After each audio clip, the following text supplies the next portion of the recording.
cyo mw'isi kigira umuntu ugihagarariye.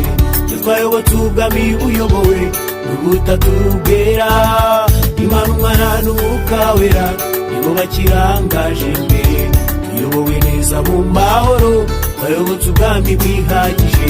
Twayobotse ubwami bwihagije, ntidutewe ipfunwe no kwitwa babwo. Ururimi rwacu ni Bibiliya, amateka yacu arihariye.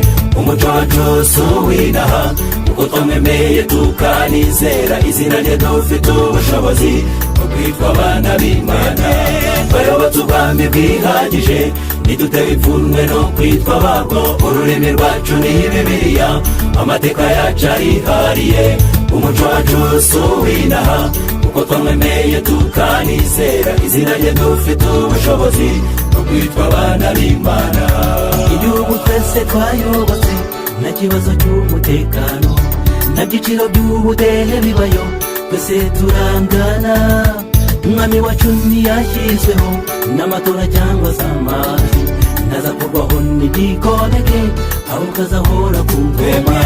Twayobotse ubwami bwihagije, ntidutewe ipfunwe no kwitwa babwo. Ururimi rwacu ni Bibiliya, amateka yacu arihariye. Umuco wacu si uw'inaha, kuko twamwemeye tukanizera. Izina rye dufite ubushobozi bwo kwitwa abana b'Imana.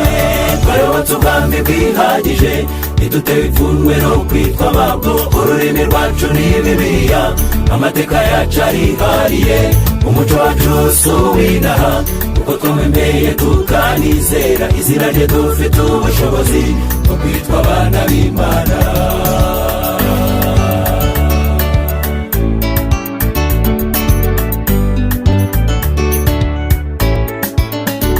Kuyoborwa n'uyu mwami wacu nako bisa twarabohowe. Yaduhaye amahitamo asesuye muri ubwo bwami bwe. Urasabwa kumwizera nawe kugira ngo utazarimuka. Nakwifuriza kuyoborwa nawe, twe twayobotse ubwami bwihagije. Twayobotse ubwami bwihagije, ntidutewe ipfunwe no kwitwa babwo. Ururimi rwacu ni Bibiliya, amateka yacu arihariye. Umuco wacu si uw'inaha, kuko twamwemeye tukanizera. Izina rye dufite ubushobozi bwo kwitwa abana b'Imana. Twayobotse ubwami bwihagije, ntidutewe ipfunwe no kwitwa babwo. Ururimi rwacu ni Bibiliya, amateka yacu arihariye.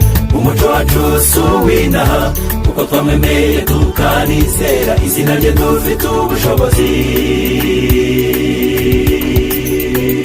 bwo kwitwa abana b'Imana.